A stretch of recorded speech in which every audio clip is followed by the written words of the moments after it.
Epstein ফাইলের বিষয়ে যে মেয়েটা আগে মুখ খুলছিল তো দেখেন সেই ভিডিওটা। আমি তাদের মানুষের মাংস খেতে দেখেছি। ভাইরাল এই ভিডিওতে এভাবেই চিৎকার করে বলছিলেন এক তরুণী, যা সাড়া ফেলে দিয়েছিল সারা বিশ্বে।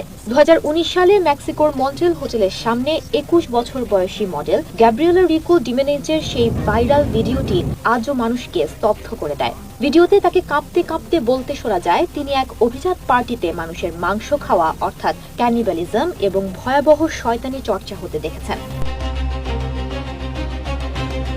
সেই সময় তাকে মানসিকভাবে অসুস্থ বলে প্রচার করা হয়েছিল। এরপর তাকে একটি মানসিক হাসপাতালে পাঠানো হয় এবং সেই থেকে আজ অবধি তার কোনো হদিস পাওয়া যায়নি।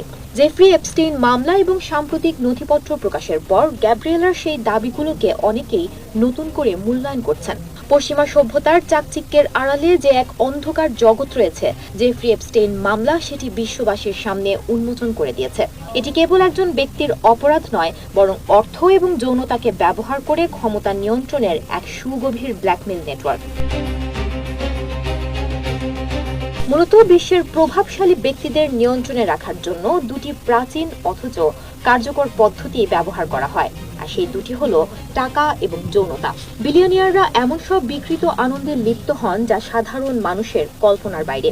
যখনই কোনো প্রভাবশালী ব্যক্তি এই জালে পা দেন, তখনই তার গোপন ভিডিও বা তথ্য রেকর্ড করে রাখা হয়।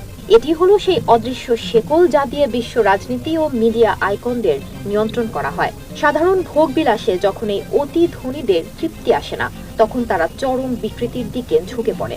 এগুলোর মধ্যে একটি হলো পার্টিস, অর্থাৎ শরীরের নির্দিষ্ট অঙ্গের প্রতি অস্বাভাবিক এবং বিকৃত আকর্ষণ, এবং ক্যানিবালিজম, অর্থাৎ মানুষের মাংস খাওয়ার প্রতি আসক্তি।